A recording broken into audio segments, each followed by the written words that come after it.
امام الہند شاہ ولی اللہ دہلوی رحمۃ اللہ علیہ نے ایک روایت کے مطابق پورے قرآن مجید کا عمود قرار دیا ہے، هو الذی ارسل رسولہ بالہدی ودین الحق لیظہرہ علی الدین کلہ۔ اس پر اللہ تعالیٰ کے فضل و کرم سے نہ صرف یہ کہ ہمارے اس منتخب نصاب کے درس کے ضمن میں جو ٹیپس ہیں ان میں تفاصیل موجود ہیں، بڑی طویل بحثیں موجود ہیں، بلکہ جیسا کہ میں نے عرض کیا اللہ کا بڑا فضل و کرم ہوا کہ چند تحریریں جو میں نے لکھی ہیں اپنے قلم سے، اکثر و بیشتر تو اس عرصے میں وہی چیزیں شائع ہوئی ہیں کہ جن کو میرے دروس اور خطابات میں سے، جن کو کہ ٹیپ کی ریل سے منتقل کیا ہے صفحہ قرطاس پر، خاص طور پر ہمارے رفیق بزرگ شیخ جمیل الرحمان صاحب نے، لیکن یہ کہ چند تحریریں جو خود میرے اپنے قلم سے نکلی ہیں اور شائع ہوئی ہیں، ان میں سے وہ نبی اکرم صلی اللہ علیہ وسلم کا مقصد بعثت، وہ ایک نہایت اہمیت کی حامل تحریر ہے، اور اس میں 24 صفحے کی پوری 24 صفحے کا ایک مضمون کہہ لیجئے، مقالہ کہہ لیجئے، وہ صرف اس ایک آیت پر وہ مشتمل ہے، هو الذی ارسل رسولہ بالہدی ودین الحق لیظہرہ علی الدین کلہ ولو کرہ المشرکون۔ میں نے اس آیہ مبارکہ کے بارے میں اللہ تعالیٰ کے فضل و کرم سے جو بھی ممکن سوال ہو سکتا تھا اس سے بحث کر لی، اس کی ساری لغوی شرح اور اس کی ساری تراکیب اور اس میں ضمائر کے جتنے بھی ممکنہ ہو سکتے ہیں مراجع، اس میں جتنی آراء جو ہے پیش کی گئی ہیں ان سب کو سامنے رکھ کر سیر حاصل گفتگو میں کر چکا ہوں، اور اس میں کسی اشتباہ کا کوئی امکان باقی نہیں رہا۔ لیکن بدقسمتی ہے، جیسے کہ علامہ اقبال نے فرمایا تھا کہ خود بدلتے نہیں قرآن کو بدل دیتے ہیں، ہوئے کس درج فقیہان حرم بے توفیق۔ اس کے ضمن میں حال ہی میں ایک صاحب نے، ایک نوجوان، لیکن یہ کہ انہوں نے اس پر جرح کی ہے، بحث کی ہے، اعتراضات کیے ہیں، تو ان کی اس جرح سے اور ان کی اعتراضات سے تو مجھے کوئی خاص افسوس بھی نہیں ہے، وہ میں اب ان کے بارے میں کوئی اور زیادہ الفاظ استعمال نہیں کرنا چاہتا، سوائے اس کے کہ بہرحال ان کی کوئی اہمیت نہیں ہے۔ صدمہ جس بات کا ہوا وہ یہ کہ ان کی اس تنقید پر ایک تعریفی اور تائیدی نوٹ لکھا ہے مولانا امین حسن اصلاحی صاحب نے۔ اس آیہ مبارکہ کے ضمن میں جو کچھ ہم نے عرض کیا یا ہم بیان کرتے ہیں اس پر ایک اعتراض وارد کیا گیا کہ اس سے یہ سمجھنا کہ پورے کرۂ ارضی پر اور پورے روئے زمین پر اللہ کے دین کو غالب کرنا یہ نبی اکرم صلی اللہ علیہ وسلم کی بعثت کی غرض ہے اور بعثت کا مقصد ہے، یہ غلط ہے، اس لیے کہ در حقیقت یہاں مراد صرف یہ ہے لیظہرہ علی الدین کلہ، یعنی صرف جزیرہ نمائے عرب کے ادیان پر دین کو غالب کر دینا، یہ در حقیقت محمد الرسول اللہ صلی اللہ علیہ وسلم کا فرض منصبی ہے۔ یہ بات اگر اس انداز میں کہی جائے کہ اولین فریضہ جو بنفس نفیس محمد الرسول اللہ صلی اللہ علیہ وسلم کے ذریعے سے پورا ہونا تھا وہ یہی تھا، اس میں کوئی شک نہیں، یہ بات تو ہم بھی بیان کرتے ہیں، اور اس میں ایک ترتیب اور تدریج ہے، جیسے کہ شہادت علی الناس کے ضمن میں اگرچہ حضور کی بعثت ہے پوری نوع انسانی کی طرف، ہر انسان جو قیامت تک اس دنیا میں آئے گا وہ در حقیقت حضور کی امت دعوت میں شامل ہے، حضور ہی کی بعثت ہے اس کی طرف بھی، لیکن یہ کہ اس شہادت علی الناس کی ذمہ داری کی ترتیب یہ ہوئی کہ حضور نے تبلیغ فرمائی بنفس نفیس اہل عرب کو، اہل عرب نے اپنی تبلیغ کے ذریعے سے ایک امت برپا کر دی، اب وہ امت جو وجود میں آئی اب تا قیام قیامت اس تبلیغ کی ذمہ داری اس کے حوالے کر دی۔ اس طریقے سے یہ دو درجوں میں یہ شہادت علی الناس کی ذمہ داری نبی اکرم صلی اللہ علیہ وسلم کے ذریعے سے پوری ہوگی، کہ ایک درجہ اس کا پہلا وہ ہے یا ایک پہلا مرحلہ کہ حضور نے خود اس ذمہ داری کو ادا فرمایا، اور اب یہ کہ اس کی دوسرے درجے میں یا دوسرے مرحلے میں تکمیل وہ بذریعہ امت محمدی علی صاحب الصلاۃ والسلام ہوگی۔ تو اس میں قطعاً کوئی حرج نہیں ہے، اور بات بالکل واضح ہے اور دو چار کی طرح پر واضح ہے، کوئی اشکال نہیں۔ یہی وجہ ہے کہ حضور نے جب یہ فرمایا کہ بلغوا عنی ولو آیۃ، تو یہ در حقیقت اسی فرض منصبی کی تاکید تھی کہ ہر امتی جو ہے اس ذمہ داری کی تکمیل میں حصہ لے، خواہ ایک ہی آیت کی حد تک لے، اور وہاں عنی کا مفہوم میں انگریزی کے الفاظ میں، اصل میں اردو میں وہ بات پورے طور پر آتی نہیں، میری جانب سے تبلیغ کرو، تو اس میں جب آپ انگریزی الفاظ میں اس کے جو اصل مضمر مفہوم ہے اس کو واضح کرتے ہیں تو آن مائی بہاف، جو شخص بھی تبلیغ کر رہا ہے، جس نے بھی کی ہے، وہ معین الدین اجمیری ہو، وہ کوئی علی حجویری ہو رحمہم اللہ، جو بھی آیا ہے اللہ کا اس پیغام کو لے کر کہیں بھی آیا ہے، کہیں بھی گیا ہے، در حقیقت یہ تبلیغ محمدی ہے علیہ صاحب الصلاۃ والسلام، یہ انہی کا وہ فیض ہے کہ جو جاری ہے، جو کر رہا ہے آن ہز بہاف کر رہا ہے، جو کرے گا آن ہز بہاف کرے گا، بلغوا عنی ولو آیتن، پہنچاؤ میری جانب سے خواہ ایک ہی آیت۔ بالکل یہی ترتیب اور تدریج جو ہے وہ اس اظہار و دین الحق علی الدین کلہ میں ہے کہ حضور صلی اللہ علیہ وسلم نے جزیرہ نما عرب پر دین کو غالب کر دیا، غلبہ دین کی تکمیل ہو گئی، لیکن اس عمل کو اب وہ جو آخری مرحلہ ہے اور آخری درجے تک جو اس کو پہنچانا ہے یہ امت کی ذمہ داری ہے، لیکن در حقیقت امت کے ہاتھوں جو کچھ ہوگا وہ بھی اصل میں فیض ہے محمد الرسول اللہ صلی اللہ علیہ وسلم کا، لہذا اس تدریج کو اگر یہاں بیان کیا جائے تو قطعاً کوئی حرج نہیں، لیکن اگر اس کو محدود کر دیا جائے، غضب یہ ہے کہ اس معاملے میں مولانا امیر حسن اصلاحی صاحب نے بھی ایک، میں سمجھتا ہوں کہ وہ ایک غلطی ہے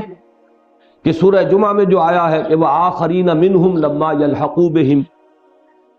وہ جو پہلی آیت ہے هُوَ الَّذِي بَعَثَ فِي الْأُمِّيِّينَ رَسُولًا مِّنْهُمْ، وہی ہے اللہ جس نے اٹھایا امیین میں ایک رسول انہی میں سے۔ اگلی آیت میں عطف آتا ہے وَآخَرِينَ مِنْهُمْ لَمَّا يَلْحَقُوا بِهِمْ، اور دوسرے انہی میں سے کہ جو ابھی ان میں شامل نہیں ہوئے، تو اب یہ معطوف اور معطوف علیہ، اس کے مابین ان کی رائے یہ ہوئی کہ یہ آخرین سے مراد بھی عرب ہی کے لوگ ہیں کہ جو اس آیت کے نزول تک ایمان نہیں لائے تھے، بعد میں ایمان لائے، یہ مفہوم ہے جو انہوں نے لیا ہے، اگرچہ ہمیں اس سے اختلاف ہے، اس لیے کہ یہ تو جو اس کلام کی عظمت ہے کہ یہ عطف اس اہتمام سے لایا جا رہا ہے، یہ اس کے ساتھ مناسبت رکھنے والی بات نہیں۔ دوسرے یہ کہ اصل بات یہ ہے کہ ہمارے پاس ایک صحیح حدیث مرفوع موجود ہے، حضور صلی اللہ علیہ وسلم سے پوچھا گیا، یہ بار بار میں کہا کرتا ہوں آپ سے کہ بہت سے مقامات قرآن مجید کے ہیں کہ اگر اس کے بارے میں حضور سے سوال کیا گیا ہوتا، حضور جواب دے دیتے، تو پھر کسی طرف اور دیکھنا، ادھر ادھر جھانکنا، یہ تو در حقیقت ایک اعراض کی ایک صورت ہو جائے گی، اس لیے کہ قرآن مجید کے اجمال کی تفصیل اور قرآن مجید میں اگر کہیں وضاحت مطلوب ہے تو اس کی توضیح اور اس کی تبیین، یہ تو در حقیقت فرض منصبی ہے محمد الرسول اللہ صلی اللہ علیہ وسلم، جہاں ہمیں مل جائے حروف مقطعات میں کوئی قول حضور سے اگر ہمیں صحیح مرفوع مل جائے تو ہمیں کیا ضرورت ہے ادھر ادھر جھانکنے کی اور اس وادی میں اور اس وادی میں سرگردانی کرنے کی، قطعاً کوئی احتیاج نہیں۔ تو جہاں حدیث صحیح موجود ہے اور وہ مرفوع ہو، اب جیسے کہ حدیث یہ حروف مقطعات کے ضمن میں بارہا میں نے کہا ہے کہ حضرت عبداللہ ابن عباس رضی اللہ تعالی عنہما کا ایک قول ملتا ہے لیکن مرفوع نہیں ہے، تو محسوس ہوا کہ وہ ان کا اپنا ایک وجدانی خیال ہے، ایک ذوقی خیال ہے، لہذا امت نے کسی نے چاہا قبول کیا، کسی نے چاہا تو قبول نہیں کیا، لیکن مرفوع قول ہوتا کہ حضور صلی اللہ علیہ وسلم نے یہ فرمایا تو پھر تو ظاہر بات ہے کہ ہمارے لیے قطعاً کوئی اس بات کی ضرورت نہیں، بلکہ اگر کوئی شخص جو ہے وہ اس کی کوشش کرتا ہے تو وہ گویا کہ نبی اکرم صلی اللہ علیہ وسلم کے مقام اور مرتبے سے آگاہ نہیں۔ بدقسمتی سے اس معاملے میں ان سے یہی ہوا، حضور کی مرفوع حدیث موجود، پوچھا گیا یہ آخرین منکم کون ہے، آخرین سے مراد کیا ہے؟ حضور صلی اللہ علیہ وسلم نے اس وقت اسی محفل میں موجود تھے حضرت سلمان فارسی، اشارہ کیا اس کی قوم، پھر آپ نے فرمایا کہ حکمت اگر سریا پر بھی ہوگی تو اس کی قوم کا ایک فرد وہاں سے لے آئے۔ اب یہ گویا کہ صرف ایرانی نہیں بلکہ یوں سمجھیے کہ جو ایرین ریس ہے، آریائی نسل، یہ اس کے خاص وصف کی طرف حضور نے اشارہ کیا ہے، اس میں حکمت، فلسفہ، منطق، یہ جو یوں سمجھیے کہ وہ کوٹ کوٹ کر بھری ہوئی، یہ قوم جو ہے آریائی نسلیں ہی تو ہے۔ یونان میں کون تھے؟ ایرینز ہے، ایران میں ایرینز ہیں، ہندوستان میں کون تھے؟ یہ بھی آریہ ہیں، اور یہی تین عظیم ترین مراکز رہے ہیں فلسفہ اور منطق کے۔ تو یہ آریائی نسل کے اندر ایک خاص اس کی جو خصوصیت ہے وہ یہ ہے کہ فلسفہ اور منطق، گہرائی میں جانا، بال کی کھال اتارنا، حقیقت تک یعنی اپنے عقل کے ذریعے سے پہنچنے کی کوشش کرنا، یہ ان کا ایک انہیرنٹ وصف ہے، ان کے مزاج کا جزو لا ینفک ہے۔ تو اب جب یہ حدیث موجود ہے کہ پوچھا گیا کہ آخرین کون ہے اور جواب یہ دیا گیا، تو اس کے بعد اس کی کوئی اور توجیہ کرنا اصل میں درست نہیں ہے، بلکہ استخفاف ہے حدیث کا اور قول رسول کا علی صاحب الصلاۃ والسلام۔ بہرحال یہ تو ان سے بھی غلطی ہوئی، لیکن جو ستم آج اس نوجوان نے ڈھایا ہے وہ یہ ہے، جس کو کہ میں تحریف فی الترجمہ کہوں گا، وہ قرآن مجید میں تحریف کے ہم بدل ہو جانے والی بات ہے کہ اس سے پہلے یہ تو ہوتا رہا کہ کسی آیت کے مفہوم میں اگر آپ نے یہ سمجھا کہ مقدر الفاظ یہ ہیں تو بریکٹ میں ان کو شامل کر کے، یہ مولانا ابوالکلام آزاد نے بہت کثرت سے کیا ہے، اس سے پہلے کے تراجم میں یہ چیزیں بالعموم ہمیں نہیں ملتی، لیکن یہ ہے کہ چونکہ اس دور میں ایک ضرورت محسوس ہوئی تھی کہ قرآن مجید کا لفظی ترجمہ کیا جائے تو وہ کچھ ان مل بے جوڑ سا نظر آنے لگتا ہے۔ ایک تو احتیاط کی وہ انتہا تھی کہ ہر لفظ کے نیچے اس کا ترجمہ آئے، چاہے وہ اردو کا جو ایک کنسٹرکشن ہوتی ہے جملے کی، وہ اس کا حق اس میں ادا نہ ہو، تقدیم و تاخیر ہو جائے، کوئی پرواہ نہیں، لیکن لفظ کے نیچے لفظ آئے، تاکہ یہ ہے کہ ہماری ذمہ داری جو ہے وہ کوئی اس میں شامل نہ ہو جائے کہ ہم نے وہ ترکیب بدل دی، ہم نے ترتیب بدل دی، اس سے مفہوم میں کوئی اگر اور یعنی رنگ پیدا ہو گیا تو ذمہ داری ہو جائے گی۔ تو ترجمہ آپ کو نظر آئے گا لفظی ترجمہ، اور صرف لفظی نہیں، لفظ بلفظ ترجمہ، کہ ہر لفظ کے نیچے اس کا لفظ جو ہے وہ آ جائے، تاکہ وہ ہمارے اپنی جو ہے ذمہ داری وہ کم سے کم۔ پھر اس میں ایک ٹینڈنسی آئی کہ ذرا محاورہ کرنے کی کوشش کی جائے، چاہے اس ترجمے میں تقدیم و تاخیر ہو جائے کہ کوئی لفظ یہاں پہلے ہے وہاں بعد میں آ گیا ہے، لیکن پھر بھی التزام کیا گیا کہ لفظ بلفظ ترجمہ ہو، لفظی ترجمہ ہو۔ لیکن اس صدی کے آغاز میں تراجم میں ایک نیا ذوق اور رجحان پیدا ہوا کہ ایسا ترجمہ ہو کہ جس کو پڑھ کر انسان اس مفہوم کو پورے طور پر سمجھ لے، لہذا اس کے لیے کچھ اضافے بریکٹس میں کرنے کا آغاز کیا گیا۔ ان بریکٹس میں کرنے کا مطلب یہی ہوتا تھا کہ یہ متن میں نہیں ہے، لیکن ہمارے نزدیک ان الفاظ کے اضافے سے اس آیت کا مفہوم جو ہے، اس کا ترجمہ رواں بن جاتا ہے اور بات واضح ہو جاتی ہے۔ تو یہ مولانا ابوالکلام آزاد نے اس کو شروع کیا، مولانا اشرف علی تھانوی رحمۃ اللہ علیہ، ان کے ترجمے میں بھی بہت کثرت کے ساتھ یہ بریکٹس آتی ہیں۔ مولانا ابوالکلام آزاد نے تو وہ اس میں جو اپنی توجیحات ہیں یا اپنی تعویلات ہیں ان کو بھی شامل کیا ہے، لیکن یہ کہ جو غضب ڈھایا ہے اس نوجوان نے وہ یہ ہے کہ بریکٹس میں نہیں، بلکہ هو الذی ارسل رسولہ بالہدی ودین الحق لیظہرہ علی الدین کلہ میں، تاکہ اسے عرب کے تمام ادیان پر غالب کر دے، اس کو باضابطہ بغیر بریکٹ کے اس متن کے ساتھ شامل کر دیا ہے۔ یہ در حقیقت میرے نزدیک نہ صرف یہ کہ ایک بہت بڑی جسارت ہے، بہت بڑی گمراہی ہے، بلکہ میں تو یہ سمجھتا ہوں کہ یہ تحریف فی القرآن کے مساوی۔ آپ جو مفہوم سمجھتے ہیں، آپ حق ہے کہ آپ اسے بیان کریں۔ اول تو بہتر شکل یہ ہے کہ آپ اسے حواشی میں یا اپنے تفسیری جو بھی عبارت ہے اس میں اس کو بیان کریں۔ مزید اگر جرت کرنی ہے، اگر اس کا اضافہ کرنا ہی آپ سمجھتے ہیں تو بریکٹس میں کریں۔ جو چیز کے قرآن مجید کے اس متن میں سرے سے موجود ہی نہ ہو، وہ آپ کا اپنا ایک ذہن ہے، آپ کا اپنا ایک فکر ہے، وہ ایک تعویل ہے جو آپ کے سامنے آئی ہے، اس کو بغیر بریکٹس کے اس کے متن میں شامل کر دینا، میں پھر یہ عرض کروں گا کہ یہ بڑی زیادتی ہو کیوں رہی ہے۔ اصل میں انسان جب کسی سبب سے کسی شے کی مخالفت پر کمر کس لے، تو جس طریقے سے حضور نے فرمایا کہ حب کو شے یومی کا ویسم، تیرا کسی چیز سے محبت کرنا تجھے اندھا بہرا بنا دیتا ہے، اسی طرح یہ مخالفت اور دشمنی اور بغض اور عناد ہے کہ وہ بھی انسان کو اندھا بہرا کر دیتا ہے۔ تو مجھے در حقیقت صدمہ زیادہ اس پر ہے کہ ان مضامین پر مولانا امین حسن اصلاحی صاحب نے بھی تائیدی نوٹ لکھا ہے۔ وہ اقامت دین کے بحث میں کیا ہے وہ تو انشاءاللہ کل میں بیان کروں گا۔ اس وقت میں نے صرف چونکہ ان دو آیات کے حوالے سے ان صاحب نے مجھ پر تنقید کی تو میں نے اس کی وضاحت کر دی ہے، اور میں نے اسی لیے جو تازہ میثاق آیا ہے اس میں شاہ ولی اللہ دہلوی رحمۃ اللہ علیہ نے اس آیہ مبارکہ پر جو کچھ لکھا ہے وہ میں نے اس میں شامل کر دیا ہے ازالۃ الخفا عن خلافت الخلفاء سے، کہ چند عربی اشعار کسی کو یاد ہوں اور جاہلی شاعری سے اگر کسی شخص کو کوئی مناسبت ہے تو اس کے معنی یہ نہیں ہے کہ وہ شاہ ولی اللہ سے بھی آگے نکل گیا، نہ شاہ ولی اللہ سمجھے قرآن کی اس عبارت کو، اور شاید عربی صرف و نحو جو ہے وہ شاہ ولی اللہ کی نگاہوں سے بھی اوجل رہی۔ تو یہ چیزیں در حقیقت یہی وہ ادعا ہوتا ہے اور یہی وہ انسان کا نشوز ہے اس کی طبیعت کا، کہ جس سے پھر فتنے جنم لیتے ہیں اور جس سے امت کے اندر طرح طرح کے جو ہے وہ گمراہیاں پیدا ہوئی ہیں اور پھلی پھولی۔ تو اللہ تعالی ہمیں اس سے اپنی امان میں، اپنی حفاظت میں رکھے۔ تو میں اس آیہ مبارکہ پر تو اس وقت کچھ عرض نہیں کر رہا، تفصیل سے میں لکھ چکا ہوں، مجھے پورا اطمینان، اور میں نے اس کے جو مختلف ترجمے کیے گئے ہیں، لِيُظْهِرَهُ کی ضمیر فاعلی کیا کیا امکانات ہیں، ہو کی ضمیر مفعولی کیا کیا امکانات ہیں، ان سب کو زیر بحث لا کر اور یہ ثابت کیا ہے کہ جہاں تک مراد ہے اس میں قطعاً کوئی فرق واقع نہیں ہوتا۔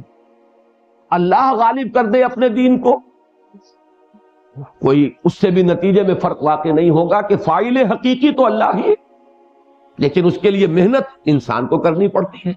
مشقت محمد الرسول اللہ نے جھیلی ہے، فاقے آپ کو برداشت کرنے پڑے ہیں، شیب بنی ہاشم کی 3 سال کی اسیری کہہ لیں، نظر بندی کہہ لیں، محصوری کہہ لیں، اس کی سارے شدائد اور مصائب کا تو معاملہ حضور کے ساتھ ہوا ہے۔ صحابہ کرام کو اپنی جانیں دینی پڑی ہیں، حضور کو اپنے جسم اطہر پر پتھراؤ برداشت کرنا پڑا ہے۔ تو یہ اس میں کوئی فرق واقع نہیں ہوتا، فاعل حقیقی اللہ ہے۔ وہاں رمیت اذ رمیت ولکن اللہ رما، عالم واقعہ میں تو حضور نے وہ مٹھی بھر کر کنکریوں کی پھینکی تھی، اللہ تعالیٰ نے فرمایا آپ نے نہیں پھینکی، ہم نے پھینکی ہے۔ ہاتھ ہے اللہ کا، بندہ مومن کا ہاتھ، تو کوئی نتیجے کے اعتبار سے فرق واقع نہیں ہوتا۔ کمائی ہم کرتے ہیں، رازق اللہ ہے۔ ذرا بیٹھ جائیے ہاتھ پر ہاتھ رکھ کر، نہ ہل چلائیے، نہ کام کیجیے، نہ کارخانے میں محنت کیجیے، اور اللہ کے رزاقیت پر اپنے اعتماد کا اور یقین کا ثبوت فراہم کیجیے۔ رازق حقیقی اللہ ہے، اگرچہ اس کے لیے محنت، مشقت، معاشی بھاگ دوڑ وہ انسان کرتا ہے۔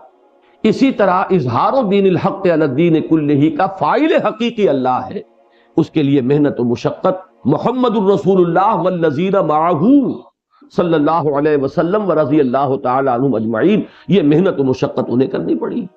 تو فرق کیا ہوا؟ کسی نے کہا لِیُظْهِرَهُ میں ہو کی ضمیر جو ہے مفعولی وہ حضور کی طرف جاتی ہے تاکہ اللہ غالب کر دے اپنے رسول کو، نتیجہ پھر بھی وہی آ جائے گا، اس لیے کہ رسول کے غلبے کا مطلب تو دین ہی کا غلبہ تھا۔ رسول نے کوئی اپنی ایمپائر فاؤنڈ نہیں کی، کوئی اپنی ڈائنیسٹی شروع نہیں کی، کوئی اپنے نام سے حکومت قائم نہیں کی، رسول نے تو یہ کیا ہے۔ دوسرے انتہا پر معاملہ نظر آتا ہے کہ جبکہ عام مسلمانوں کے گھروں کے اندر بھی کشادگی ہو گئی تھی، فراوانی تھی، تنگی ختم ہو چکی تھی، اس وقت بھی اپنا چولہا جو ہے وہ ٹھنڈا رکھا ہے، جبکہ سب کے ہاں جو ہے خدام تھے اور خادم اور کنیزیں تھیں، اپنی لخت جگر جو ہے حضرت فاطمہ رضی اللہ تعالی عنہا، اسے کوئی کنیز، کوئی غلام عطا نہیں کیا ہے۔ تو وہ غلبہ جو ہے محمد کا صلی اللہ علیہ وسلم، وہ غلبہ کسی شخصیت کا نہیں ہے، وہ غلبہ در حقیقت دین کا ہے، ان کا غالب آ جانا، دین کا غالب آ جانا۔ تو جتنے بھی امکانات ہیں وہ سارا کا سارا میں نے اس مضمون کو میں چاہتا ہوں کہ آپ حضرات اچھی طرح پڑھیں، تاکہ یہ فتنے جو اٹھ رہے ہیں اور ہم نے اپنی اجتماعی جد و جہد کا جو ہدف معین کیا ہے، اقامت دین، اظہار دین الحق علی الدین کلہ، اس کے بارے میں شکوک و شبہات پیدا کرنے کی جو کوششیں ہو رہی ہیں، تو ہم کہیں لا علمی میں اور اپنی کم فہمی کے باعث اور ذہن کے پورے طور پر اس کے سامنے ان حقائق کے واضح نہ رہنے کے باعث کہیں ایسا نہ ہو کہ ہم کسی ایسے کوئی جو تحریک ہو یا کوئی ایسی کوشش ہو ہم اس سے متاثر ہو جائیں۔ اب اصل میں جو اس آیہ مبارکہ کا جو تعلق ہے، جو ہم اس درس میں جس کو کہ ہم لینا چاہتے ہیں، وہ اصل میں سورہ فتح کی آخری آیت ہے۔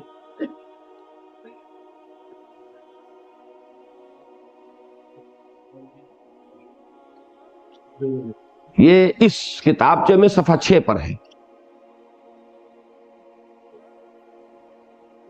اس اقامت دین کی جد و جہد اور اس غلبہ دین کی جو جد و جہد ہے، جو فرمایا گیا کہ هو الذی ارسل رسولہ بالہدی ودین الحق لیظہرہ علی الدین کلہ وکفی باللہ شہیدا، یہ جد و جہد کس نے کی اور وہ کن اوصاف کے حامل تھے، یہ ہے اس آخری آیت کا جو مضمون ہے، اور وہ ہمارے اس منتخب نصاب کے ساتھ گویا کہ اس منتخب نصاب کے ساتھ اس کا لنک یہاں سے اب قائم ہو رہا ہے۔ محمد الرسول اللہ والذین معہ، پہلے تو اس کی ترکیب کے بارے میں ایک اختلاف ہے، اس کو سمجھ لیجئے۔ ایک رائے یہ ہے کہ محمد الرسول اللہ یہ مکمل جملہ ہے اور یہ علیحدہ ہے، والذین معہ سے ایک نیا جملہ شروع ہو جاتا ہے جسے ٹیکنیکلی استیناف کہا جاتا ہے کہ یہاں سے ایک نئی بات اور نیا جملہ شروع ہو رہا ہے جس کا سابق جملے کے ساتھ تعلق نہیں ہے۔ چنانچہ اس صورت میں ترجمہ کیا ہوگا؟ محمد اللہ کے رسول ہیں، جملہ مکمل ہو گیا، جملہ اسمیہ خبریہ، محمد صلی اللہ علیہ وسلم مبتدا، رسول اللہ مضاف مضاف الیہ ہو کر خبر ہو گئی، جملہ کامل ہو گیا۔ محمد اللہ کے رسول ہیں۔ دوسرا جو ہے، دوسری رائے اس کی روح سے کیا ہوگا؟ اللہ کے رسول محمد اور وہ لوگ جو ان کے ساتھ ہیں، یہ مل کر معطوف اور معطوف علیہ جمع ہو کر اب یہ مبتدا بنے گی، خبر بعد میں آئے گی، وہ ہے اشداء علی الکفار رحماء بینہم، خبر اول ہوگی اشداء علی الکفار، خبر دوم ہوگی رحماء بینہم، اور یہ سلسلہ آگے چلے گا۔ تو یہ پورا جو ہے معاملہ خبر کا ہو جائے گا، اور یہ مبتدا ہے کہ اللہ کے رسول محمد صلی اللہ علیہ وسلم اور وہ لوگ جو ان کے ساتھ ہیں، ان کے یہ اوصاف ہیں۔ اگر پہلی رائے لی جائے تو یوں بات ہوگی کہ جہاں تک تعلق ہے محمد کا صلی اللہ علیہ وسلم، وہ تو اللہ کے رسول ہیں ہی، تو وہ تو گویا کہ تمام کمالات و محاسن کے جامع ہیں، ان کے بارے میں تو کچھ کہنے کی احتیاج ہی نہیں۔ آفتاب آمد، دلیل آفتاب، ان کے وہ خصائص، ان کے وہ اوصاف، ان کے وہ محاسن، ان کے وہ کمالات، وہ تو از خود روشن ہیں، ان کے کسی ذکر کی حاجت نہیں، صرف یہ کافی ہے کہہ دینا، وہ جو ہم کہتے ہیں اپنے محاورے میں کہ ہاتھی کے پاؤں میں سب کے پاؤں، تو ایک جملے میں گویا کہ وہ ساری بات آ گئی، جتنی بھی ان کی مدح ہونی تھی وہ اس میں ہو گئی۔ محمد اللہ کے رسول ہے صلی اللہ علیہ وسلم، اب اس پر مزید کسی اور شے کے اضافے کی کوئی احتیاج ہی نہیں۔ اب گویا کہ اوصاف جو بیان ہو رہے ہیں، جن کو ظاہر کیا جا رہا ہے، وہ حضور کے ساتھی ہیں، وہ آپ کی وہ جماعت، اس کے افراد، ان کے اوصاف ہے کہ جن کو یہاں پہ نمایاں کیا جا رہا ہے۔ اور دوسری شکل میں یہ اوصاف ظاہر بات ہے کہ جب تمام کمالات و محاسن محمد الرسول اللہ کی ذات گرامی میں جمع ہے، تو یہ بھی بدرجہ اتم، بدرجہ کمال، بتمام و کمال آپ کے اندر بھی موجود ہے۔ اس اعتبار سے ان دونوں کو مبتدا بنا لیا جائے تو خبر میں بھی دونوں شریک ہو جائیں گے۔ لیکن ہمارے اعتبار سے ظاہر بات ہے کہ اس میں جو اہم تر پہلو ہے عملی اعتبار سے، وہ ہے اب آگے کہ وہ جو حضور کے ساتھی ہیں، ان کے اوصاف کیا ہے۔ اس میں ایک اشارہ اور ہو گیا ہے، اس پر بھی توجہ کر کے آگے بڑھیے کہ اس میں جو جماعت قائم ہوتی ہے اقامت دین کے لیے، اس کی ہیئت ترکیبی کی طرف بھی ایک اشارہ موجود ہے۔ اس کا تعلق ہوگا سورہ صف کی آخری آیت سے کہ وہ جمعیت کس طور سے فراہم ہوتی ہے کہ کوئی کہتا ہے من انصاری اللہ، اور دوسرے لوگ اس کی اس پکار پر لبیک کہہ کر کہتے ہوئے یہ اقرار کرتے ہیں کہ نحن انصار اللہ۔ یہ ہے اصل میں وہ جس کو کہ ہم کہیں گے کہ یہ ترکیب ہے اس جماعت کی، یہ سنتھیسس ہے اس جماعت کا۔ ظاہر بات ہے کہ وہ داعیان حق پہلے کون تھے؟ انبیاء تھے، رسول تھے۔ حضرت عیسیٰ علیہ السلام نے ندا لگائی، کما قال عیسیٰ ابن مریم للحواریین من انصاری اللہ، قال الحواریون نحن انصار اللہ۔ اب یہاں اس کو بیان کرنے کا مطلب کیا ہے؟ اس کا مطلب یہی ہے کہ آج یہی کام محمد الرسول اللہ کر رہے ہیں صلی اللہ علیہ وسلم۔ رسول وہ ہیں، دین کو غالب کرنا اصلاً ان کا فرض منصبی ہے، جیسے دین کی تبلیغ اصلاً ان کا فرض منصبی ہے۔ امتی جو بھی اس میں حصہ لے رہا ہے، وہ آن ہز بہاف وہ حصہ لے رہا ہے، اس کام میں ان کا مددگار بنا ہے۔ جتنے بھی ساتھی آوان و انصار بنے ہیں، حضرت ابوبکر کے بارے میں نے بارہا عرض کیا ہے کہ حضور صلی اللہ علیہ وسلم پر ایمان لانے کے بعد جس طرح وہ قبر بستہ ہوئے ہیں، اس پیغام کو آگے پہنچانے پر اس کا سب سے بڑا مظہر یہ ہے کہ عشرہ مبشرہ میں سے 6 چوٹی کے جو حضرات ہیں صحابہ کرام میں سے 10، ان میں سے 6 وہ ہیں جو حضرت ابوبکر رضی اللہ تعالیٰ عنہ کی دعوت و تبلیغ سے ایمان لائے۔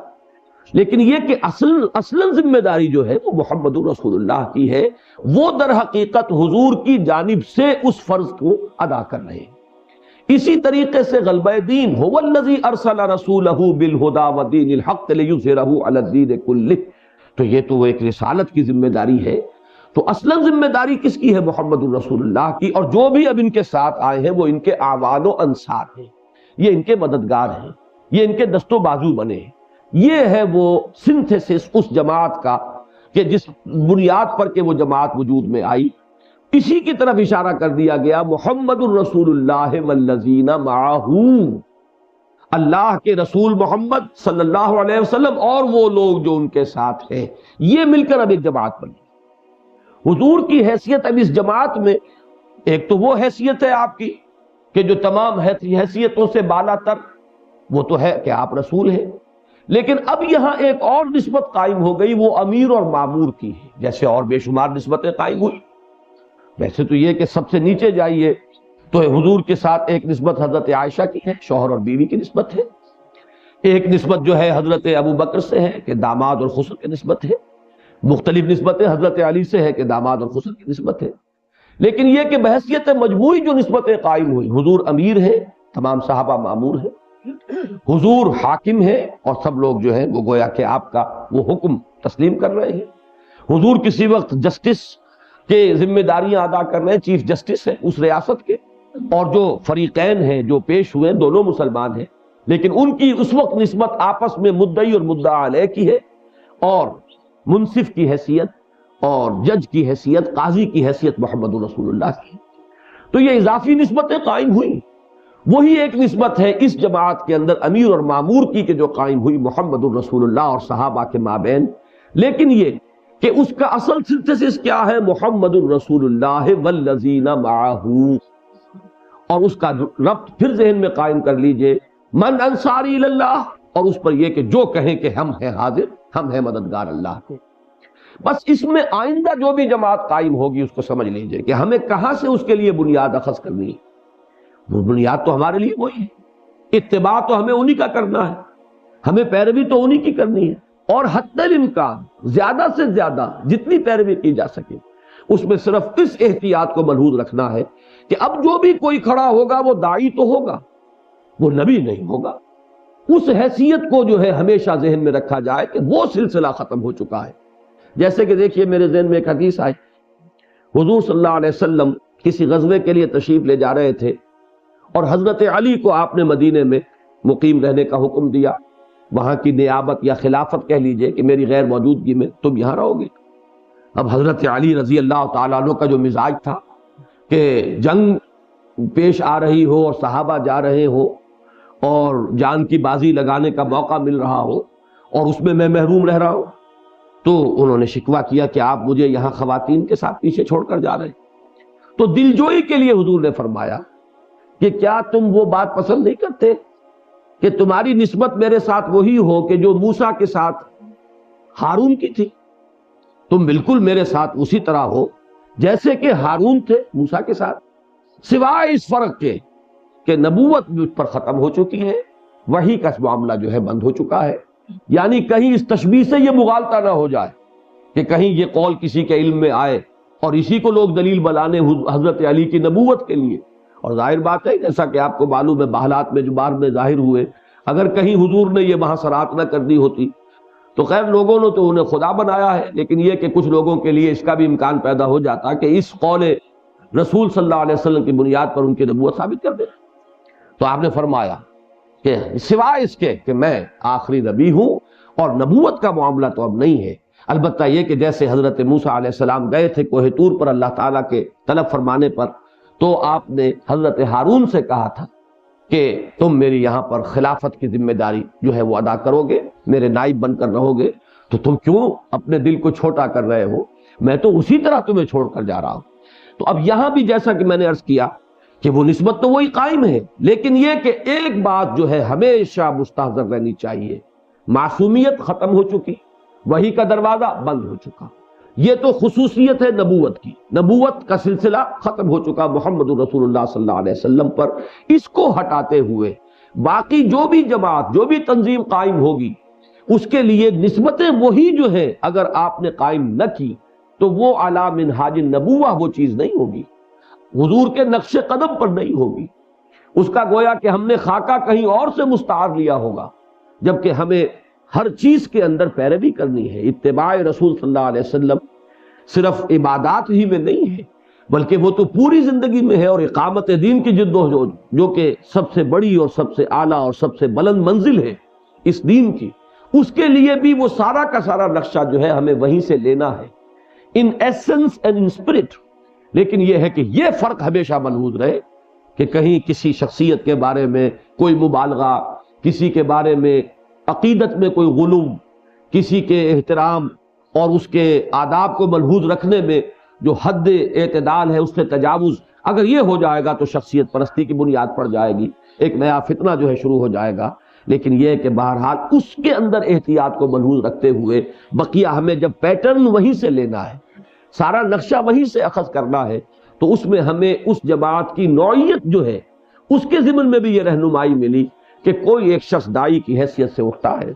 اور وہ ایک کام کا بیڑا اٹھاتا ہے، اللہ تعالیٰ اس کو ہمت دیتا ہے، اس کے اندر ایک ارج پیدا کرتا ہے، ایک جذبہ ابھارتا ہے. پھر میں اس لیے کہہ رہا ہوں کہ ہر چیز میں فاعل حقیقی، مؤثر حقیقی تو اللہ ہی ہے. کسی کے دل میں ارادہ پیدا ہوا ہے تو وہ بھی اللہ کا عطا کرتا ہے. کسی کو انشراح عطا ہو گیا ہے کہ راستہ یہ ہے، ایک تو منزل ہے جس کا قصد کیا جا رہا ہے، جانا کہاں ہے، ایک یہ کہ وہ طریق کون سا ہے جو اس منزل تک پہنچائے گا، وہ راستہ کون سا ہے جو اس منزل تک ہمیں پہنچائے گا. تو پہلے تو اس ہدف کا اور منزل کا تعین ہے، پھر اس راستے کا شعور ہے کہ جو راستہ اس منزل تک پہنچانے والا ہے. ان دونوں چیزوں کے بارے میں اللہ تعالیٰ اگر کسی کو انشراح عطا فرماتا ہے اور وہ یہ محسوس کرتا ہے کہ جائی جاست، بات یہی ہے، حق یہ ہے. اب ظاہر بات ہے جیسا کہ میں نے کئی مرتبہ کہا کہ لو بگیٹس لو، تو یہ انشراح ہی ہے کہ جو منتقل ہوتا ہے ساتھیوں میں،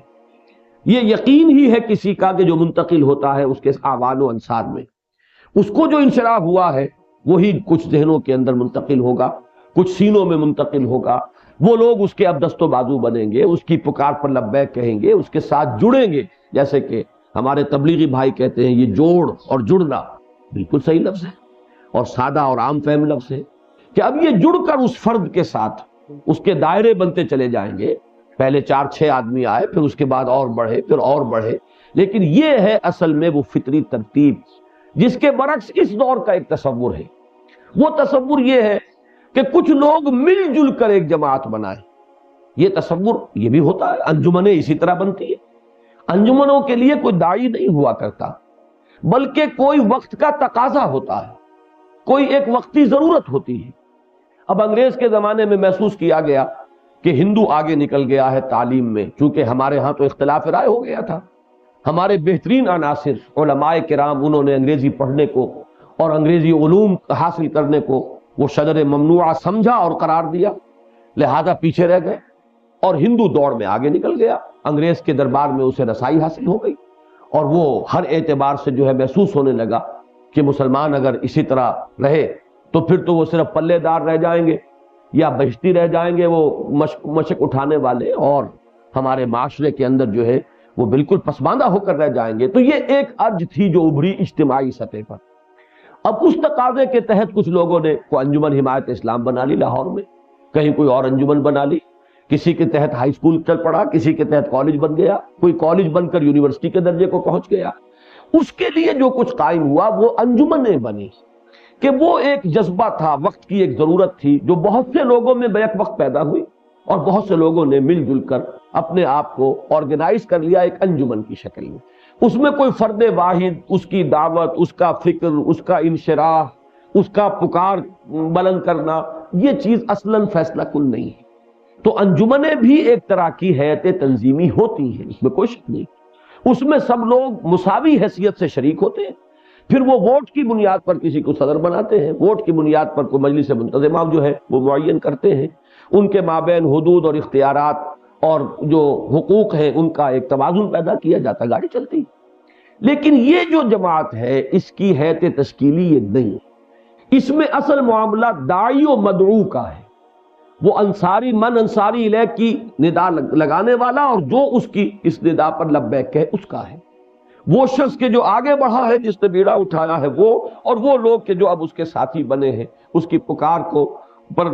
لبیک کہتے ہوئے، ان کی آپس میں ان کے جڑنے سے وہ جماعت وجود میں آتی ہے۔ تو یہ ایک اہم نقطہ ہے جو قرآن مجید کے ان دو مقامات کے حوالے سے پوری طرح واضح ہو جانا چاہیے اور ذہن نشین رہنا چاہیے کہ سورہ صف کی آخری آیت من انصاری الی اللہ قال الحواریون نحن انصار اللہ، اور دوسری آیت یہ محمد الرسول اللہ والذین معہ، یہ تشکیل جو ہوئی ہے اس جماعت کی، اس کی جو حیت ترکیبی ہے وہ یہی ہے کہ محمد اللہ کے رسول اور وہ لوگ جو ان کے ساتھ ہیں جنہوں نے ان کی پکار پر لبیک کہا ہے اور جمع ہوئے ہیں، حاضر ہو گئے۔ اشداء علی الکفار رحماء بینہم، اب یہ پہلا وصف ہے۔ ظاہر بات ہے کہ جب وہ ایک حیت اجتماعیہ میں شریک ہو گئے تو اب ایک تفریق ہوئی ہے، ایک وہ لوگ ہیں جو اس حیت اجتماعیہ میں شامل ہیں، شریک ہیں، ایک وہ ہیں جو نہیں آئے۔ ایک تو یہ کہ حد فاصل اس میں کھنچ گیا، نمبر دو یہ کہ جو آ گئے ہیں ان میں بھی حفظ مراتب ہوگا، سب برابر تو نہیں ہوتے۔ ابو بکر صدیق کا اپنا مقام اور مرتبہ ہے، عمر فاروق کا اپنا مقام اور مرتبہ ہے، ہر گلیرا رنگ بوئے دیگر اثر۔ صحابہ کے اندر تفضیل تو ہے، جیسے کہ قرآن مجید میں انبیاء کرام اور رسولوں کے بارے میں فرمایا گیا تلک الرسل فضلنا بعضهم علی بعض، یہ وہ رسول ہیں جن میں سے ہم نے بعض کو بعض پر فضیلت دی ہے، تو صحابہ میں بھی بعض کو بعض پر فضیلت دی۔ ہمارے ہاں ایک پیٹرن ہے اس کا معین اہل سنت کے نزدیک کہ بالکل ٹاپ پر تو چار خلفائے اربعہ، اور ان میں ترتیب خلافت ہی ترتیب فضیلت ہے کہ خلیفہ اول وہی در حقیقت افضل ترین ہے تمام صحابہ میں، پھر خلیفہ ثانی، خلیفہ ثالث، خلیفہ رابع، لیکن اس کے بعد پھر 6 حضرات عشرہ مبشرہ میں سے، ان کے بعد ذرا اور نیچے اتریں گے تو پھر وہ اصحاب بدر ہیں 313، پھر ذرا اور نیچے اتریے تو وہ 1400 یا 1800 جتنے بھی حضرات تھے جو بیعت رضوان میں شامل تھے، اس سے پھر ایک سیڑھی نیچے اتریے تو وہ سب لوگ جو فتح سے پہلے ایمان لے آئے، صلح حدیبیہ سے پہلے یا یہ کہ فتح مکہ سے پہلے، یہ اختلاف رائے ہو جائے گا، اور پھر اس کے بعد عام ہے وہ لوگ کہ جو فتح کے بعد ایمان لائے۔ اس کے لیے وہ نص بھی سورہ حدیث میں موجود ہے کہ لا یستوی منکم من انفق من قبل الفتح وقاتل اولئک اعظم درجۃ من الذین انفقوا من بعد وقاتلوا۔ تو یہ جو بھی ہے فرق مراتب اور حفظ مراتب، یہ ان میں بھی ہے کہ جو الذین معہ میں شامل ہیں کہ وہ اس تشکیل میں تو ہیں، اس جماعت کے افراد ہیں، سب محمد کے ساتھی ہیں صلی اللہ علیہ وسلم، ان کے لیے علیحدہ علیحدہ جو ہے وہ کوئی نام بھی نہیں رکھے گئے، ان میں کوئی درجہ بندی بھی قانون کے درجے میں نہیں تھی، جو اپنے جذبے سے جتنا قریب آ گیا، جس نے جتنی محنت کی، جس نے جتنی قربانیاں دی، جس نے جتنا زیادہ وقت صرف کیا، جس نے جتنا اپنے آپ کو چمٹا لیا محمد الرسول اللہ سے، اتنا ہی وہ قریب ہوتا چلا گیا، اتنا ہی پھر حضور صلی اللہ علیہ وسلم مشوروں میں ان پر جو ہے زیادہ آپ اعتماد فرمانے لگے۔ جب بھی معاملہ ہوتا تھا تو حضور کا بہت سے اقوال شاہ ولی اللہ دہلوی رحمۃ اللہ علیہ نے وہ جو قرۃ العینین ہے فی تفضیل الشیخین اس میں نقل فرمائے ہیں کہ آپ کے کلام مبارک میں بکثرت ملے گا جے تو انا و ابو بکر و عمر، آیا میں بھی اور آئے ابو بکر بھی اور عمر بھی، ذهب تو انا و ابو بکر و عمر، گیا تھا میں بھی وہاں اور ابو بکر بھی اور عمر بھی۔ تو اس طریقے سے معلوم ہوتا ہے کہ یہ دو حضرات جو ہیں صاحبین، یہ تو گویا کہ سائے کی طرح حضور کے ساتھ ہوتے تھے ہر معاملے میں، یہ وہ گویا کہ موجود ہے، تو اب جب بھی کوئی مشورہ ہو رہا ہے تو اب ولیت انہی کو حاصل ہوگی۔ تو اس طریقے سے فطری ایک ترتیب تو وہاں قائم ہوئی ہے، کوئی قانونی ترتیب جو ہے اس کے اندر قائم نہیں کی گئی، اور وہ بعد میں جو تدریج ظاہر ہوئی ہے، ظاہر بات ہے کہ اس وقت تو معلوم نہیں تھا کہ کون ہے کہ جو بدر میں شریک ہوگا اور کون نہیں ہو سکے گا۔ آخر استثناءات ہیں، حضرت عثمان بدر میں شریک نہیں ہو سکے، لیکن یہ کہ وہ خلیفہ ثالث ہے، ان کو خود حضور نے حکم دیا تھا، جیسے ایک دوسرے مرحلے پر حضرت علی کو آپ چھوڑ گئے تھے، اسی طرح اس وقت حضرت عثمان کی زوجہ محترمہ جو حضور کی لخت جگر تھی وہ بیمار تھی، تو ان کی تیمارداری کے لیے حکماً حضرت عثمان کو حضور نے مدینے میں چھوڑ دیا تھا۔ تو اب یہ چیزیں اپنی جگہ پر ہیں، لیکن یہ کہ وہ ان کی فضیلت جو ہے وہ اپنی جگہ قائم ہے، خلیفہ ثالث ہے، ذو النورین ہے، دو نوروں والے ہیں، دو رخت جگر حضور کے ان کے نکاح میں آئے۔ بہرحال ایک تو یہ ہے محمد الرسول اللہ والذین معہ، یہ ایک حد بندی ہو گئی ہے، جو نہیں ہے ساتھ وہ علیحدہ، جو ساتھ ہے وہ علیحدہ۔ پھر ان ساتھ والوں میں درجہ بندی ہے، مراتب ہے، اگر حفظ مراتب نہ کنی زندگی۔ اسی طریقے سے نہ ہر زن زنست و نہ ہر مرد مرد، اسی کے مطابق یوں سمجھیے کہ ساتھ جو ہے وہ بھی سب برابر نہیں، تو جو باہر ہے وہ بھی سب برابر نہیں۔ باہر تو ابو طالب بھی ہے، باہر مطعم بن عدی بھی ہے، لیکن دونوں شریف لوگ ہیں، حضور کی مخالفت نہیں کر رہے ہیں بلکہ تعاون ہی کر رہے ہیں۔ وہ بھی لوگ ابھی ساتھ نہیں آئے تھے کہ جو شیب بنی ہاشم میں پہاڑ کی چوٹی کو عبور کر کے اور رات کے وقت جا کر کچھ کھانے پینے کا سامان دے کر آتے تھے۔ حکیم ابن حزام ہے، وہ چونکہ بعد میں ایمان لے آئے، رضی اللہ تعالیٰ عنہ، صحابی ہیں، لیکن اس وقت تک تو ایمان نہیں لائے تھے۔ تو باہر جو ہے ان میں بھی درجہ بندی ہوگی۔ ایک وہ ہے کہ جو ساتھ تو نہیں ہے لیکن معاند نہیں ہے، مخالف نہیں ہے، دشمن نہیں ہے، ایذا پر کمر بستہ نہیں ہے۔ ایک وہ ہے کہ جو مخالفت میں پیش ہے، اب ان میں بھی ہر ایک کا درجہ ہوگا۔ کسی میں وہ عناد اور دشمنی اور بغض جو ہے محمد صلی اللہ علیہ وسلم والذین معہ کی، وہ آخری درجے کو پہنچی، جیسے ابو جہل ہے، ابو لہب ہے، چاہے وہ انتہائی قریبی رشتہ دار ہے۔ ابو جہل تو بہرحال قبیلہ ایک کہہ لیجئے، گھرانہ ایک نہیں ہے، لیکن ابو لہب تو قبیلہ وہ، گھرانہ وہ، خاندان وہ، اور چچا اور بھتیجے کی نسبت ہے ابو لہب میں اور حضور صلی اللہ علیہ وسلم میں۔ لیکن یہ ہے کہ جس قدر دشمن وہ ہے اتنا ہی دشمن ابو لہب بھی ہے۔ تو یہ درجہ بندی بھی ذہن میں رکھیے، اور اسی کے اعتبار سے اب نسبت بدل جائے گی۔ پہلی چیز جو اس اجتماعیت کی تقویت کے لیے لازم ہے کہ دلی تعلق کا معیار اب اسی کے مطابق ڈھل جائے۔ جو اجتماعیت ایک مقصد کے تحت وجود میں آئی ہے، اس مقصد کے ساتھ جتنی گہری کمٹمنٹ ہوگی، جتنا گہرا تعلق قلبی ہوگا، اس کا ظہور ہونا چاہیے اب اس مقصد کے حوالے سے جو لوگوں میں ایک تقسیم ہوئی ہے اور درجہ بندی ہوئی ہے، اس کا عکس اس میں نظر آئے گا، تب تو بات صحیح ہے، تب تو در حقیقت ہم آہنگی ہے ظاہر و باطن میں، قول اور عمل میں۔ اگر ایسا نہیں ہے تو یہ ثبوت ہے اس کا کہ آپ کی کمٹمنٹ اس مقصد کے ساتھ صحیح نہیں ہے۔ وہ آپ کہہ ضرور رہے ہیں، حقیقتاً وہ آپ کے احساسات کی گہرائیوں میں ابھی وہ بات جذب نہیں ہوئی ہے۔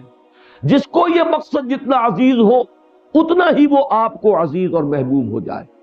جو جس مقصد سے جتنا دور ہے اتنا ہی وہ آپ کے دل سے دور ہو جائے۔ اس میں یہ ذہن میں رکھیے کہ ایک ہے ہمارا ظاہری برتاؤ، اس میں قانون کا معاملہ ہوگا، کون باپ ہے، کون ماں ہے، کون ہمارا دوسرے درجے پر کوئی عزیز اور رشتہ دار ہے، اس کے کیا حقوق ہیں۔ جیسے کہ فرمایا کہ والدین کا معاملہ یہ رہے گا کہ اگرچہ وہ تمہیں شرک پر مجبور کر رہے ہوں اور وہاں تمہیں ان کا کہنا نہیں ماننا، لیکن صاحبہما فی الدنیا معروفا، ان کے بارے میں یہ ہے کہ یہ نہیں ہے کہ ان کے سارے حقوق ساقط ہو جائیں گے، دنیا میں ان کے ساتھ حسن سلوک کی ہدایت پھر بھی برقرار رہے گی۔ اسی طریقے سے بھائیوں کا معاملہ ہے اگر، یا اور رشتہ داروں کا معاملہ ہے، تو جو بھی ان کے حقوق ہیں، اور خاص طور پر جب معاملہ مسلمانوں میں آ جائے گا تو گویا کہ جو بھی مسلمان کے قانونی حقوق ہیں، اور پھر اس پر مسلمان قرابت دار کا جو حق اور فائق ہے شریعت کے اندر، وہ جو کا تو قائم رہے۔ لیکن دلی ایک تعلق ہوتا ہے، دلی محبت ہوتی ہے، وہ دلی تعلق جس کے بارے میں کہ تعدد ازدواج کے سلسلے میں بھی فرمایا گیا کہ اگرچہ سورہ نساء کے آغاز میں تو فرمایا گیا کہ عدل جو ہے وہ شرط رہے گی، بیویوں کے مابین عدل کرنا لازم ہے۔ اگر تمہیں یہ اندیشہ ہو کہ تم عدل نہیں کر سکو گے تو پھر ایک پر قناعت کرو۔ آگے چل کر وضاحت کر دی گئی کہ ایک عدل ہے وہ کہ جس پر تم قادر ہی نہیں ہو، تم چاہو بھی تو نہیں کر سکتے، وہ دلی میلان ہے، اس پر تو انسان کو اختیار ہی نہیں ہے۔ تو کسی سے محبت کا زیادہ ہو جانا، کسی سے اس درجے نہ رہنا، یہ تمہارے اختیار سے باہر ہے۔ اور لا یکلف اللہ نفسا الا وسعها، تو جو بھی گنتی کی چیزیں ہوں گی، جو بھی ناپ تول میں آ سکیں گی، ان میں عدل کرنا ضروری ہوگا۔ اور بہرحال اس میں یہ نہ ہو جائے کہ ایک بیوی جو ہے وہ معلقہ ہو کر رہ جائے، کہ نہ وہ شوہر والی رہے اور نہ وہ آزاد ہی ہو کہ کہیں اور نکاح کر سکے، تو یہ معلق کر دینا یہ بہت بڑا گناہ ہے شریعت کی طرف سے۔ تو یہ ہے اصل میں وہ فطری تعلیم کہ اس میں جو ہے قلبی میلان، اگر یہ ہے تمہارا ان لوگوں کے ساتھ جو تمہارے اس مقصد میں تمہارے ساتھی نہیں، جو اس سفر میں تمہارے ہم سفر نہیں، تو اس کا مطلب یہ کہ اس سفر کی قدر و قیمت ہی ابھی تک تم پر منکشف نہیں ہوئی۔ اس کی حیثیت کو تم نے نہیں جانا. جیسے قرآن مجید میں آتا ہے نا ما قدر اللہ حق قدرہ، انہوں نے اللہ کی قدر نہیں کی جیسے کہ قدر کرنی چاہیے تھی، اللہ کو کا اندازہ نہ کیا جیسا کہ کرنا چاہیے تھا. سارا معاملہ ہمارا ویلیو سٹرکچر پر ہوتا ہے، ویلیو سسٹم، کس چیز کی آپ کی نگاہ میں کتنی قدر و منزلت ہے، اسی کے اعتبار سے آپ کا رویہ جو ہے طے پائے گا. تو یہ قدر کا سارا معاملہ ہے. اگر آپ نے اس کام کی قدر کو سمجھا ہو تو پھر ان لوگوں کی قدر و منزلت آپ کی نگاہ میں ہوگی، ان سے محبت آپ کو ہوگی جو اس کام میں آپ کے شریک ہیں، آپ کے دست و بازو ہیں، آپ کے ساتھ لگے ہوئے ہیں، جو جس کو کامریڈ آپ کہتے ہیں، کلیگ کہتے ہیں، ہم سفر کہتے ہیں، ہم مقصد ساتھی کہتے ہیں. اور ان کے ساتھ نہیں ہوگی کہ جو اس میں آپ کے ساتھ نہیں ہے، اور جو اس مقصد کے دشمن ہو، جو اس کے ساتھ بغض اور عناد کی نسبت رکھتے ہو، جو اس کے راستے میں روڑے اٹکاتے ہو،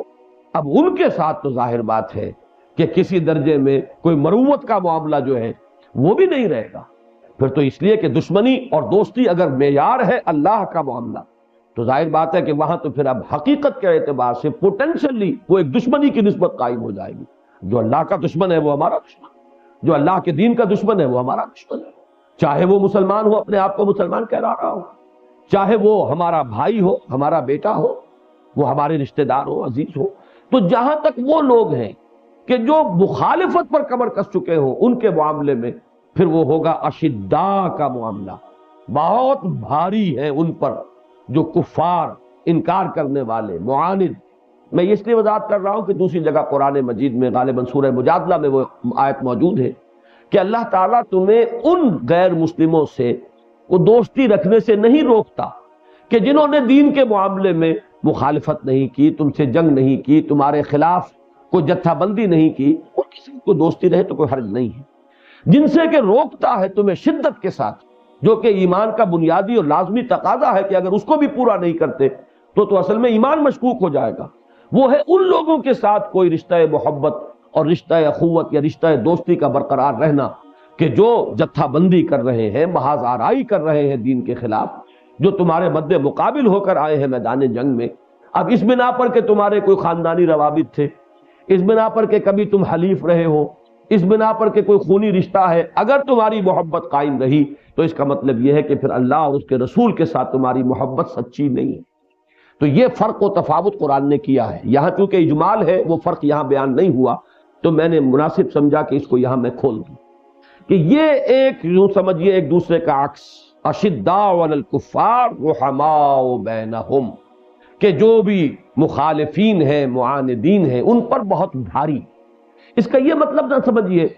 کہ ان کے در پہ آزار رہنا ہر وقت اور ان کی جڑ کاٹتے رہنا، یہ اس سے مراد نہیں. بھاری ہونا اس معنی میں کہ وہ یہ محسوس کریں کہ یہ لوگ بڑے اپنے موقف پر سخت ہیں، بڑے ڈٹے ہوئے ہیں، ان کو ہلانا آسان نہیں، بھاری ہے ان پر اور سخت ہے ان پر. تو وہ سخت جو ہے وہ عمل کا، رویے کا سختی کا معاملہ نہیں ہے، بلکہ محسوس ہو کہ جسے ہم محاورے میں کہتے ہیں کہ ان میں تو انگلی دھسانے کا کوئی موقع نہیں ہے، یہ نرم چارہ نہیں ہے کہ جدھر چاہیں ہم انہیں موڑ لیں، ذرا سی کچھ خاطر مدارات کریں اور ہم انہیں کچھ اپنی طرف مائل کر لیں اور راغب کر لیں، ذرا سی تالیف قلب ان کی کریں اور انہیں ان کے مقصد سے منحرف کر لیں. نہیں، بہت بھاری ہیں، چٹانوں کے مانند ہیں، اپنی جگہ پر ڈٹے ہوئے ہیں. جس طریقے سے کوہ ہمالیہ کو ہلانا ممکن نہیں، ایسے ہی ان کو ہلانا ممکن نہیں. یہ اس کا اصل ایسنس یہ ہے، اشداء علی الکفار رحماء بینہم، آپس میں نہایت نرم. ان کا اپنا ساتھی کوئی آ کر اگر کوئی ضرورت پیش کرتا ہے تو فوراً یوسرون علی انفسہم ولو کان بہم خصاصہ، ان کو تو وہ خود اپنی ذات پر ترجیح دیں گے، چاہے خود تنگی میں ہو، خود محتاج ہو، خود اس شے کے زیادہ ضرورت مند ہو، لیکن وہ اپنے بھائیوں کو، ان کی ضرورت کو، اور ان کی کوئی مشکل اگر ہے تو اس کو اپنی مشکل یا اپنی ضرورت پر مقدم رکھیں گے. یہ ہے وہ باہم ان کا مہربان ہونا، باہم رحیم ہونا، باہم شفیق ہونا. اصل میں لفظ رفیق کا بھی جو مفہوم ہے بنیادی وہ یہی ہے. رفق کسے کہتے ہیں؟ دل کی نرمی. اسی لیے حدیث میں نے آپ کو بارہا سنائی ہے کہ من یحرم الرفق فقد حرم الخیر کلہ، جو شخص بھی دل کی نرمی سے محروم ہو گیا وہ کل کے کل خیر سے محروم ہو گیا. رفیق اصل میں وہی کہلائیں گے جو باہم ایک دوسرے کے لیے نرم ہوں، جن کے دلوں کے اندر ایک دوسرے کے لیے نرم گوشے موجود ہوں، جو ایک دوسرے کی تکلیف پر تڑپ اٹھے، جو ایک دوسرے کے درد کو اپنے اندر محسوس کریں۔ تو یہ پہلا وصف ہے اس جماعت کا جو اقامت دین کی کٹھن وادیوں میں قدم رکھنے کے لیے تیاری کر رہی ہو۔ یہ وصف اول اس آیت مبارکہ کے حوالے سے ہمارے سامنے آیا ہے۔ ابھی یہ چیزیں ہماری اس سلسلہ درس میں سلسلے وار آتی جائیں گی۔ اللہ تعالی ہمیں ان جملہ اوصاف کو اپنے اندر پیدا کرنے کی صلاحیت عطا فرمائے۔ بارک اللہ لی ولکم فی القرآن العظیم ونفعنی وإیاکم